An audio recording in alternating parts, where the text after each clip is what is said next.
I don't understand what I do. What I want to do, I don't do. But what I hate, I do. Who's ever felt that way about their training? Let's be honest, we all have.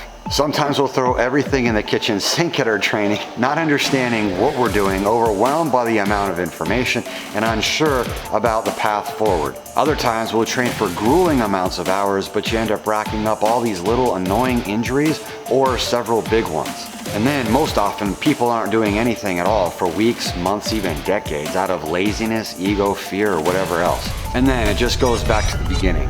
Now there's a couple things that fuel this cycle that's outside your control, but that you can very well learn to harness to your own advantage. Now, me and my team were talking and they were asking about clients who do a bunch of weightlifting or want to stay big, doing all these haphazard things while also doing their training and spending 1, 3, even 5 hours a day working out. Many others come into training frustrated by lack of progress or angry that they've been giving it all they got for weeks and they don't see any change. These are the quote-unquote overtrainers. There's also the undertrainers, but I'll give you the precise amount of time in a second. Listen, there's no such thing as overtraining. That is, when you're doing it correctly. There's one word that makes all the difference: lifestyle.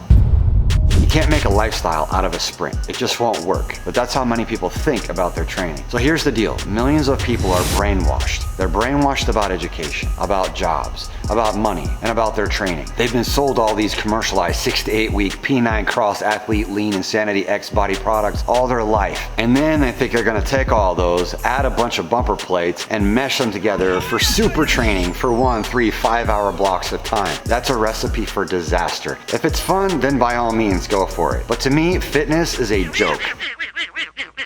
My focus is physical and mental training for strength, flexibility, and skill for the long term.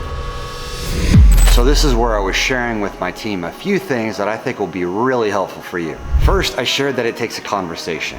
What do they mean by hypertrophy, by big, by cardio? Most times communication can be fixed just by slowing down and defining terms. And then why? Why do you want to do these things? Why do you have these goals?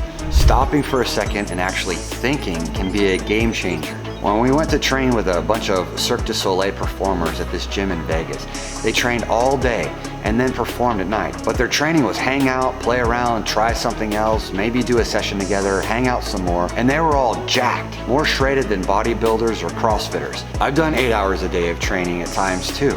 Just hanging out, do some moves, hang out some more.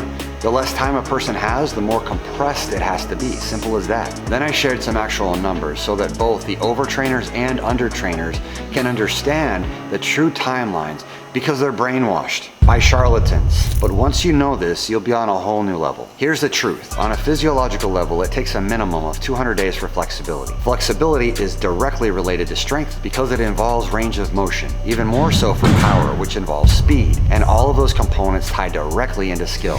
So 6 months minimum. And then it takes 90 days for muscle gain. Here's how you can know a charlatan. They're selling a course between 6 and 12 weeks long, exactly the same time frame. Anybody can do fat loss and muscle gain in that time frame. It's like learning ABCs. But anybody see the huge problem here? It's glaringly obvious. And it's the reason why 90% of people come to training with all kinds of aches and pains and unhealed injuries and feeling crappy. Their strength outpaces their flexibility, and that's smack dab in the injury zone. Hooked there by charlatans. And then they go watch another video series or whatever, and that just makes things worse and worse. We don't even start training without a minimum of 16 weeks. Then there's bone density. So go take someone who's been sedentary on their job and go start sprinting. They're gonna end up with shin splints and stress fractures, or big jumps and vaults like you see in my videos. It takes 2 years for bone density to increase based on progressive training. Now, here's the most important one of all: neurological hardwiring. This is movement, skill, and even mindset and mood. It takes around 2 years. You're truly retraining yourself from the inside out.